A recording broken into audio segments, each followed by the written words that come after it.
that we will get started. Great. So welcome everyone to our Eastmoreland Neighborhood Association Speaker Series webinar on the proposed charter reform with Commissioner Mingus Maps. We had Julia Meyer from the Charter Commission speak to us last November, and we have invited the Charter Commission to join us for a further webinar on this topic. It's our desire to present a variety of viewpoints. Also, I just want to remind folks that the Eastmoreland Neighborhood Association has not endorsed a position on the upcoming charter reform measure. Our goal is to provide information for our neighborhood and the public. You can submit questions for Commissioner Maps through the Q&A feature on Zoom. And our discussion will be moderated by David Lytle, the chair of the ENA Communications Committee. And with that, I will hand it over to David Lytle and Commissioner Maps. Thank you both. Thank you. Thank you very much, Matt. And thank you, Commissioner Maps, for coming tonight and giving us some of your valuable time. Of course.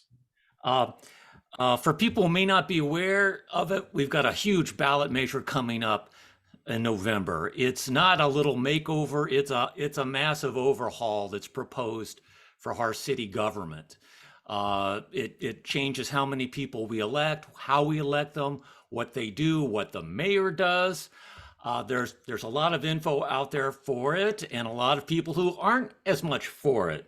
And we're pleased to have Commissioner Maps with us tonight because he was originally and still is for Charter Reform Commission, but he has his own take on this issue, and we'll get into that as well as your questions. But first, I want to have Mingus, if he could, set the stage for us, because you campaigned way back 2 years ago on Charter Reform Commission. And what back then motivated you to take those positions? Well, I'll tell you, number one, first, everybody, thank you so much for having me here tonight. I think dialogues like this are literally what democracy looks like. And David is exactly correct. The question before us in November is one of the most important questions that Portlanders will decide over the next decade. I would argue that this is probably the most important ballot initiative to go before Portlanders in 100 years. As you heard, I've been a big advocate for charter reform. And let me take a minute to just explain what the charter is. The city's charter is essentially the constitution for the city of Portland. It describes how our government is organized, how the mayor's office works, how we go about electing people, how many people are on city council, and it goes into much more detail than that. Every 10 years, under the system of government we have in Portland, we organize a citizens committee that comes together to take a look at our city charter and to propose reforms to our constitution, let's say, should they need to be. And this is one of those 10-year periods where a citizens committee has been meeting for more than a year now to take a look at our charter and propose reforms. For those of you who've been around Portland for a long time, you also know that Portland's form of government is unique. We have something called a commission form of government. And, Portland, the commission forms of government used to be popular about 100 years ago. And frankly, even 100 years ago, they were not particularly popular. There was sort of a moment in urban political history in the early 1900s when we saw a commission form of government kind of proliferate. And since then, every city in America, or every major city in America, has moved away from commission forms of government, except for Portland. Let me quickly tell you, I'll give you an insight into what the commission form of government looks like. Probably most of you think of Portland as having one mayor and 4 members of city council. But in practice, that's not how Portland works. We have essentially 5 mayors, each in charge of a handful of city bureaus. Often we do not coordinate well together. And I would argue that if you look around Portland and see policy spaces where we consistently fail, let's say homelessness, building more affordable housing, just basic coordination between city bureaus, you can blame a lot of that around on our commission form of government. And let me give you a quick case study that I think cuts to the heart of this. Please. Let's think about something like houselessness. We probably have about 7,000 people sleeping in tents and on sidewalks here in Portland. You might think that that's a pretty straightforward problem to fix. We have a housing bureau, and we have a bureau of homeless services, which we should be able to just deploy to get those people off the sidewalks and into streets, or into supportive housing. But in practice, it's much more complicated than that. Houselessness is not only a housing issue, it's often a public safety issue. It can be a mental health issue.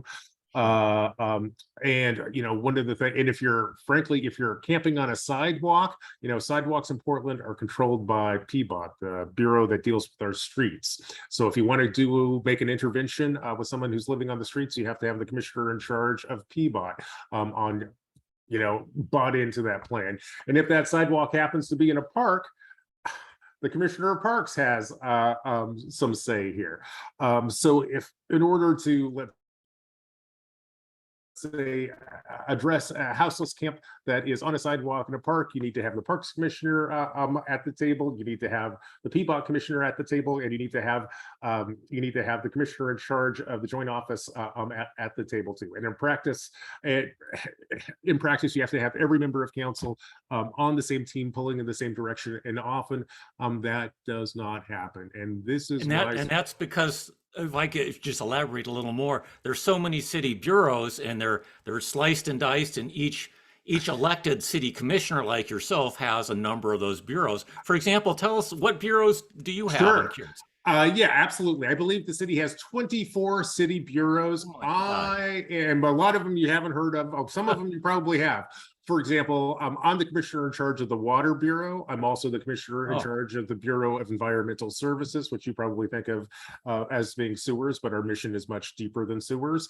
And I'm also the commissioner in charge of the Bureau of Emergency Communications, essentially 911. Wow. And within that space, although I have a great working relationship with the mayor cannot come in and tell me, Mingus, this is how you run the Water Bureau. This is how you should run the Bureau of Environmental Services.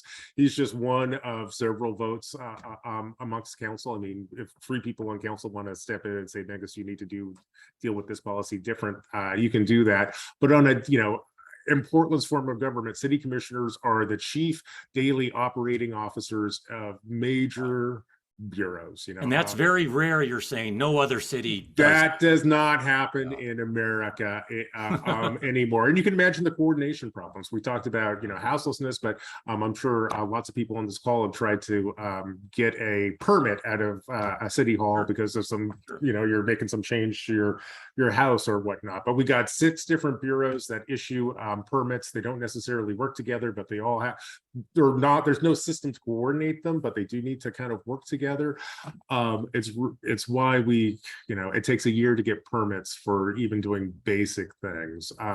We can talk about, I'm the Water Bureau and sewer guy, which means that when I have to do pipe repair, I have to rip up your roads. It would sure be a good thing if PBOT, Water, and Environmental Services, who all need to play in that right of way, had a mechanism for coordinating and just planning for basic stuff.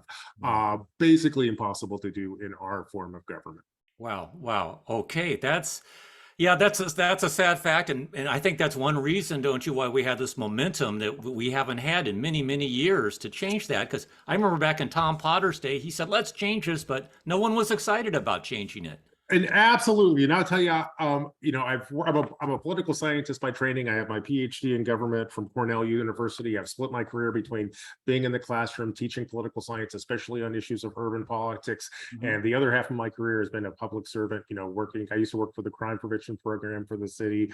I used to head up the city's neighborhood association system, and I've worked over at the county too. And one of the things that's just clear on an operational day-to-day basis is, we cannot have a modern, efficiently functioning city if we continue to embrace the siloed commission form of government. There's a reason why we are the last city in America, or we are the last city in America to use this particular approach to running ourselves. And frankly, we are also one of the cities that is, for example, struggling to bounce back from COVID. And I would argue that one of the reasons why we are struggling to bounce back from COVID is because our basic infrastructure makes us inefficient. Now, the Charter Commission has proposed this reform that we'll see on the ballot measure. Yep. Right. That would pretty much make that a thing of the past. And commissioners like yourself, you would not be appointed to run any bureaus anymore. Is that correct? Yes, the proposal before council, and there are parts, I should say, of the reform proposal that I think are good ideas, and there are parts I have questions about, and there are parts I think are terrible. The parts that I think are good would be to move away from this commission form of government. Traditionally, you either have a city manager who is basically the person who on a day-to-day basis is in charge of making sure the water bureau, the police bureau, and that person is like appointed by the mayor. He doesn't run, or she doesn't run for office. Yeah, they work for, you can either work directly for the mayor, or you can work for the city council more broadly. Okay. In general, that's the way cities in America are organized. Some cities have strong mayor systems, but even strong mayors generally functionally appoint a city manager to kind of deal with that bureaucratic stuff. And that person has that expertise that we don't expect commissioners to have, in terms of running a water bureau or something. Absolutely. There are academic credentials that city administrators often need to get. Certainly in the context of Portland, I would expect that we would just hire a professional who was trained in, city administration. Okay, so that's one area the Charter Commission and is strong about on the ballot measure, and you seem to concur with that. Absolutely, that's a reform that is long overdue. I think we need to. I'm deeply committed to making sure that Portland moves away from its siloed system towards a city manager form of government. Okay, let's go on to another big chunk of that ballot measure, and that's changing how we elect commissioners. Instead of an at-large election, it would slice Portland up into 4 districts, and then we would elect commissioners from each district, if I'm explaining it properly. Well, David, that's close, but it's a little bit more complex than that. Right now, the mayor and every member of city council runs citywide. So back when I was running for council 2 years ago, I was campaigning out in the West Hills and out in East Portland, North Portland, and down south too. The commission form of government, or the Charter Review Commission, has proposed a truly unique approach to electing members of council. What they want to do is to divide the city up into multi-member districts. So I think we'd divide Portland up into 4 electoral districts. Each of those districts would elect 3 members of council, and you would elect the way you would go about casting your ballot would be different too. Instead of just filling out that bubble next to the candidate that you support, you would do a form of ranked choice voting. So you might say Jane Doe is my top candidate, Bill Smith is my second most popular, or my second favorite candidate, and Joe Blow is my third favorite. That's a lot to unpack there. Let's break it down into those 3 subunits, because you talk about elections by district. Is that an improvement in your opinion over the current at-large? I think it could be. There are some virtues to at-large elections, and I think there are virtues to moving towards district-based elections. I do think that there is a broad consensus in Portland that we'd like to move, especially for the city council seats, to neighborhood-based elections. One of, I think, the critiques that Portlanders have of city council is that it needs to be more representative. And I think one of the ways they mean that is, if you live out in outer East Portland, there have not been a lot of elected officials who have come from those communities. And those communities, I used to spend a lot of time working in Park Rose. Park Rose faces challenges which are quite different from, I've been sitting here talking to you from the Buckman neighborhood today, from some of the, so Buckman and Park Rose are very different. I think the logic here is that having a neighborhood-based representative on council would be an improvement in representation. I So think you could, from neighborhood associations in particular, like we can't call up our council person. Who do we call? And I think a lot of citizens are frustrated by that. absolutely. However, I want to caution you, like, moving towards the multi-member districts, I think that actually undermines the goal here. If our goal is to have neighborhood-based representatives, dividing the city up into 4 districts and then electing 3 members from that district using ranked choice voting, you're only taking a half step towards neighborhood-based representation.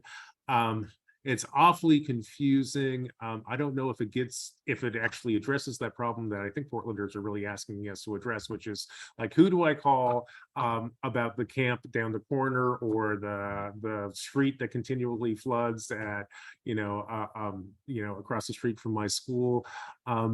It is frankly enormously complex, and I'll point out how complex and unique this is.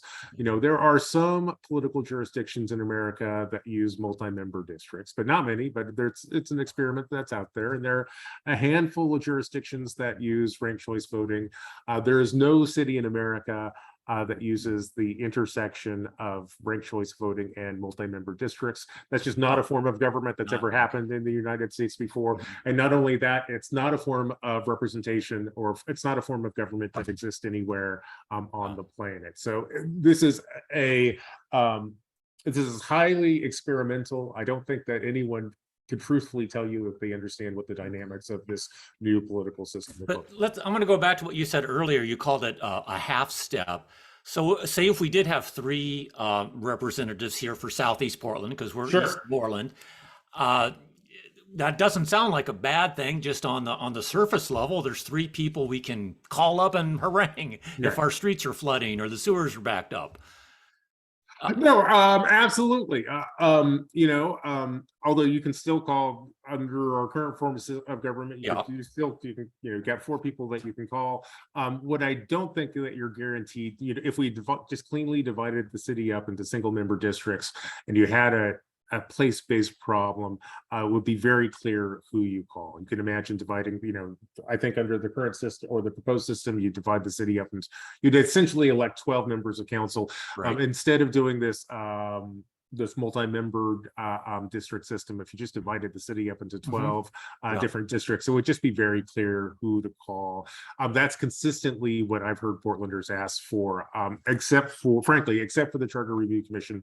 I haven't heard anyone call for multi-member districts where you elect representatives through ranked choice voting. So that's not a priority of yours at all. No, I mean, I kind of applaud the creativity of it, and as a political scientist, it's unique and interesting.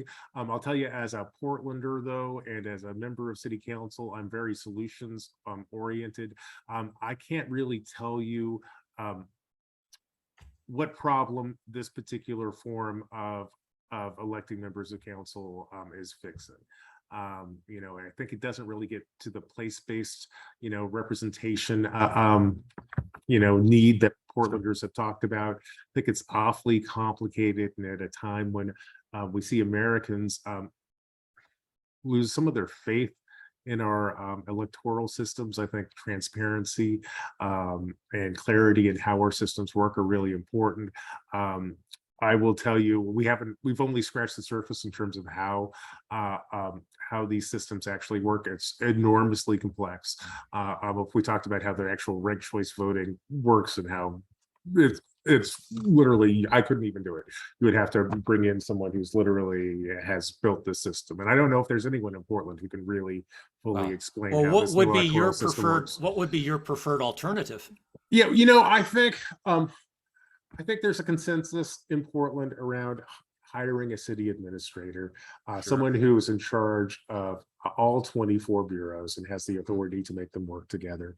I think there is at least a majority in Portland that would like to see us increase the size of council. We've had 4 members of council since 1911. I think since 1911, the size of our population has increased 5-fold. Increasing the number of people on city council to reflect our growth makes a whole lot of sense. the way every other jurisdiction in America, or 99.99% of jurisdictions in America have solved these problems, are through hiring a city administrator and electing members of council through single member districts, just neighborhood-based electoral districts. It's very straightforward. I think everyone will understand it right off the bat.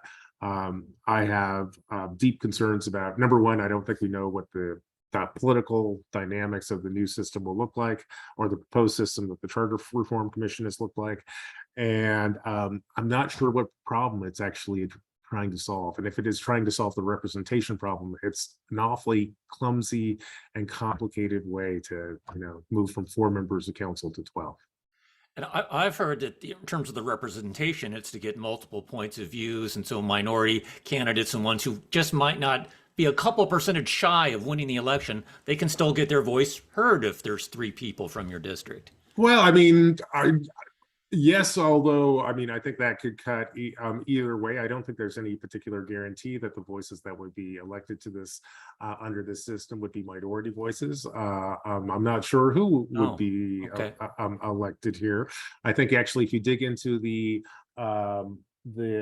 analysis put together by the Charter Reform Commission, I think they predict, although I think you're right, I think the underlying motivation for the multi-member districts with ranked choice voting was to essentially guarantee some level of minority representation. I think their analyses suggest that under their proposed system, you'd have about a third of council being people of color. On the other hand, I'd point out that today 80% of council are people of color. So, that actually represents a step backwards. Interesting. So you're not going to vote in favor, obviously, of this ballot measure, right? You're against it. I'll tell you the truth. I have enough concerns about how this was put together and the impact that it would have. And also, I think I'll tell you this. If this proposal fails at the ballot, I don't think that Portland can wait another 10 years to reform its charter. Certainly, one of the things that I will be doing if this fails is to work with my colleagues on council to send a cleaner, revised charter reform proposal to Portland voters in the very near future. And by the very near future, given timelines, we're talking about a year and a half out. Wow. And do you have any details of that yet? That's, I think, the $64,000 question. Yeah, absolutely. I'll tell you, I've put together, I'm in this very awkward space where I really anticipated that what I would be doing at this moment in time would be to, reaching out and urging Portlanders to vote for the proposal that the Charter Reform Commission put forward. In my wildest dreams, I did not anticipate multi-member districts and ranked choice voting. Well, that's the question, though, even about the specifics. Like, here's a question we just got from an audience member, should we vote yes on this and then amend it later? Because we do have this urgency about the state of our government. Yeah, and I hear that, I get literally hundreds of communications with Portlanders every day through social media and email and phone calls and visits to our office. I know people are pissed off. All you have to do is walk outside your front door and you can see that the results that local government are producing are utterly unacceptable. From crime to houselessness to the rate at which we're recovering from COVID, these results are not acceptable. I can tell for myself, and this is largely informed by my experience on council, I am concerned about some of the downsides of this. I don't know. I think that I'm not convinced that that the Charter Reform Commission's proposal is going to move us forward in the direction we want to. So I'm inclined to support sticking to the basics, city manager, increasing the size of council, single-member neighborhood-based districts. I think people understand that. I think that we can look both across America and just outside our own borders to see cities that have organized themselves along those lines and are producing good results at a time when we just got to get back on our feet. I don't think that this is necessarily the time when we want to be experimenting with a form of government that we've never seen. And what I hear you, if I hear you correctly, it's you want to formulate a new ballot measure basically that we'd see next year. Yes. So what you can do, there are several ways. There are basically 3 routes to changing the city charter.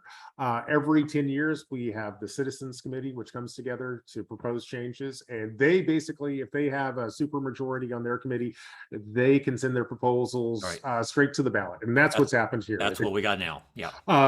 Another route would be if 3 members of council have a proposal for changing the charter. They can put together a proposal, and if a majority of council votes on it or votes for it, you can send it to the voters. This is actually something which has happened many times. It's fairly common in Portland history. Some of you might remember that Amanda Fritz was a champion for many things, including campaign finance reform. So one of her final big initiatives before she retired was to convince council to make a change to the charter that introduced public financing for elections. So something that we can do. And there's a third route too, which would be to go the sort of ballot initiative way. So you go out, come together with a proposal, gather your signatures. If you get enough signatures, you can put it on the ballot. I'll tell you in terms of my thinking right now, between now and election day, I'm trying to have conversations with Portlanders like this one to kind of, number one, to get them to tune into this very wonky problem, understand the dynamics around charter reform, understand why it's important. I think that there are some, elements of the proposal before us which are quite, would make Portland better. I think there's some elements here that are very risky indeed. I also want, and should this not work, or should we vote for this and then it fails? I still want to develop ideas that will continue to help Portland evolve towards being a better, more efficient government. Okay. I want to go to a couple questions. Totally. And these are wonky questions. These people are great. They know their stuff here. This is a person who got a message from Friends of Vadim who ran for it, and he is opposing it as well. And the reason she points out in the letter she got was about the mayor's power, and the mayor would have no check and balance veto authority over the council's actions. What's your take on that under this proposal? Yeah, this gets to some of the wonkier, but I think still important reasons to be concerned about charter reform. Right now, the mayor is a member of council. We had a council meeting today. 5 people can vote there, including the mayor. Under the proposed system, the mayor no longer would be a voting member of council unless there was a tie. So the mayor functionally is no longer involved in developing policy. In fact, one of the questions that's really important here is, what is the mayor's role under charter, the proposed reforms to our charter? Radically underdefined. I think basically what we seem to have would be a mayor who would draft a budget, would be responsible for drafting a budget, sending it to council, and then the council would, adopt whatever budget they choose to adopt, and then hand the mayor back a final budget for him to actually work with the city administrator to administer. Although it's also kind of interesting in that you have a city administrator there who's basically running the city on a day-to-day basis. So I don't really know. I literally don't know what the mayor does all day. And he'd have no veto like we think of the president of the United States can veto a bill. No, none of that. None of that. So, I think one of the deeper critiques of this is you are asking the mayor to implement policies that he or she has no input into, which frankly is not a recipe for success. If what happens if the mayor believes that the directions that council has given her are wildly ill-conceived? Does the mayor still, work to implement that? Can we be confident that the mayor would implement that in good faith? I've talked to several mayors, several current and former mayors about that, and I think the general consensus is that is a recipe for shenanigans. Okay. Here's another question we have. Wonkiness, it's still here, but this is a tough one. Please explain single transferable voting system proposed in the charter amendments. I'm not sure I understand what this is, but does that ring a bell? I know exactly what you're talking about, and to be fair, I can't do it. It is we're basically talking about how ranked choice voting under this proposed system would work. I'm not even being cued here. If I were to try to fairly represent it, I could not. Don't you have a PhD in this? Come on. I do have a PhD in this, and I tell you, I'm the kind of political scientist that literally builds formal models of how local electoral systems work. This is one of the most complex electoral systems that I've ever seen. Under this kind of system, I couldn't hand you or show you election results and then expect you or 99% of Portlanders to be able to look at those results on election night and say who won. And I want to be fair. You should get. I encourage you to invite someone for the Charter Reform Commission to try to explain it. For me, frankly, that was, I think, one of the transformative and defining moments for me on this particular proposal was when I met with members of the Charter Reform Commission and said, "Can you explain to me how this actually works?" And I haven't, frankly, seen anyone who can. Is this that much different? What the Charter Commission is proposing than what we've seen, say, in Alaska with the Sarah Palin election where it was ranked voting, or is this a whole different kettle of fish? It's a whole different kettle of fish. When you weld ranked choice voting onto a multi-member district system, it really is. It's kind of a Rube Goldberg machine, but it's and I think this is one of the problems. Like I'm not. This is. It's too complex. What is your thoughts in general about the ranked voting system, without these multiple candidates being chosen? I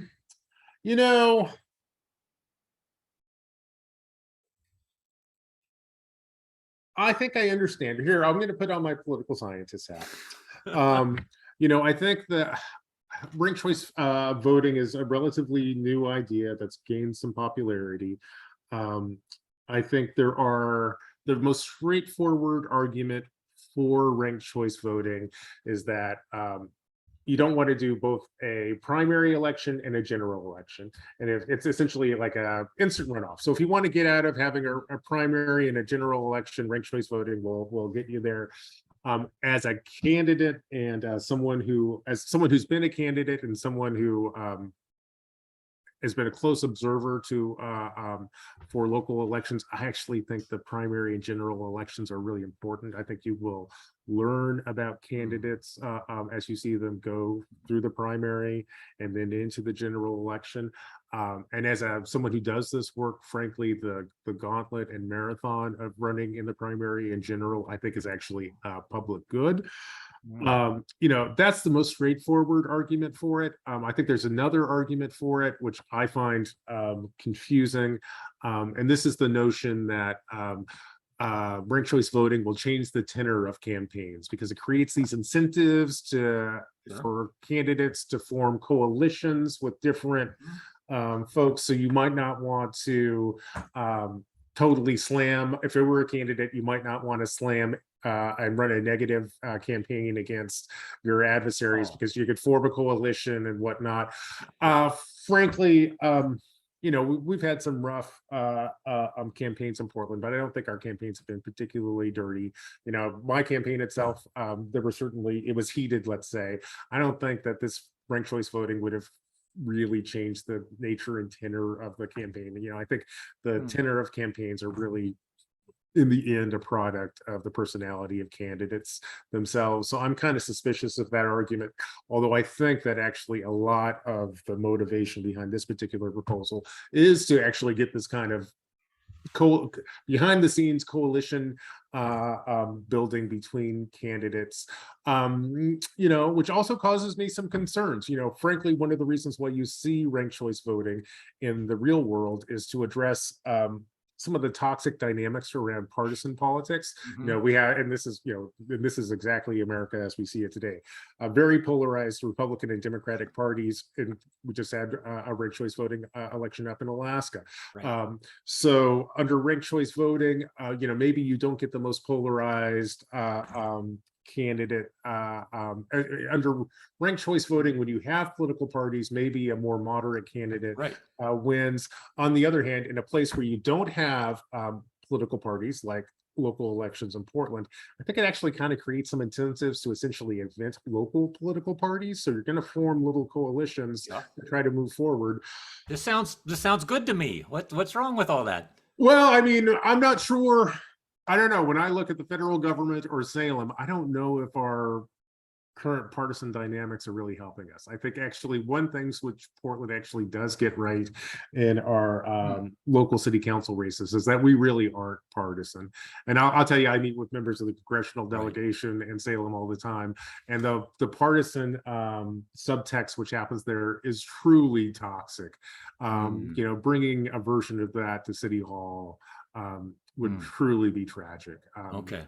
I see a solution that it might be good for some localities, but for Portland, your experience is not so much. I think if you don't have partisan politics driving your local political community, you're actually pretty lucky there. And I'd be very cautious about reforms that basically create incentives to make your elections more partisan. Okay, finally, I'd like to get to the subject of the bundling of all these proposals in one up or down ballot. And you've indicated that's a big problem for yourself all at once. Would you be in favor of breaking them up? Could we see that next year, perhaps? Oh, absolutely. We could see that. And that's, there are several things about this particular proposal which I think are unfortunate. We really have about 5 different ballot initiatives or ballot questions before us, but it's just going to be an up or down vote. So you have one question: how many people on council? Do you hire a city manager? Do you use ranked choice voting? Do you use multi-member districts? These are all important questions that I think we should actually have debates on, but it's a take it or leave it vote. It's not, you don't get to vote separately on each thing, which actually was one of the reasons why I originally opposed this. Here in Oregon, we have basically a single subject rule for ballot initiatives. So if something's on the ballot, traditionally it just deals with one topic. And actually, there was a lawsuit around this because this certainly deals with more than one topic. It went to court. The courts have said, well, there's a single subject rule, but that only applies to citizen-led initiatives. And practice, the Charter Reform Commission, even though it's a citizen-led initiative, as functionally a government effort, and governments are not constrained by the single subject rule. And that's just philosophical. That was a surprise to me. I actually thought that would go differently. The law is what the law is. I think there's a difference between what you can get away with legally and what is good practice and good governance and kind of good ethics. So the courts have said the Charter Commission can keep this all as one vote, and that's what we'll be facing. But yes, I think it's actually, I wish we could have a clean vote on multi-member districts. I wish we could have a clean vote on ranked choice voting. I think that if we want to have that discussion and move in that direction, I think we should have that debate, and I kind of welcome that debate. But I think we really need to have separate votes on each of those things. And if I were king, which I'm not, that's certainly how I would organize it. And why not leave it there? Fair enough. Thank you. Sure. We're just about out of time. Is there anything else that you'd like to mention or bring up here? Well, I just want to thank everyone for taking time to tune in tonight. I also want to really emphasize this vote that we face in November is incredibly crucial to the future of our city. I think there is a broad consensus that the status quo is unacceptable. The question is, what does the next Portland look like?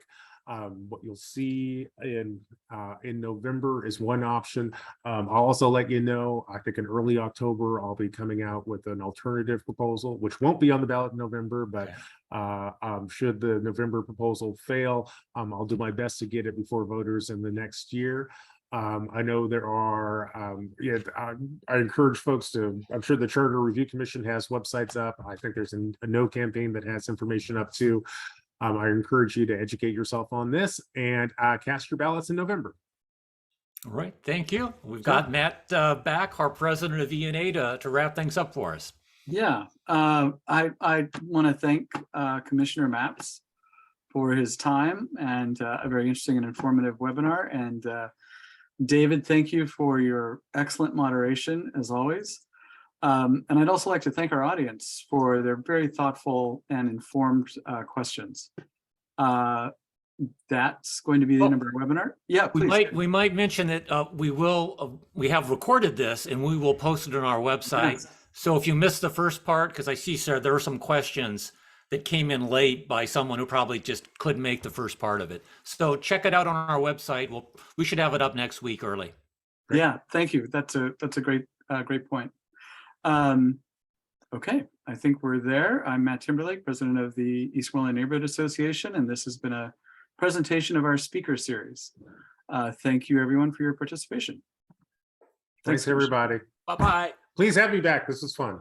We'll do. We will. We will. Great. We will.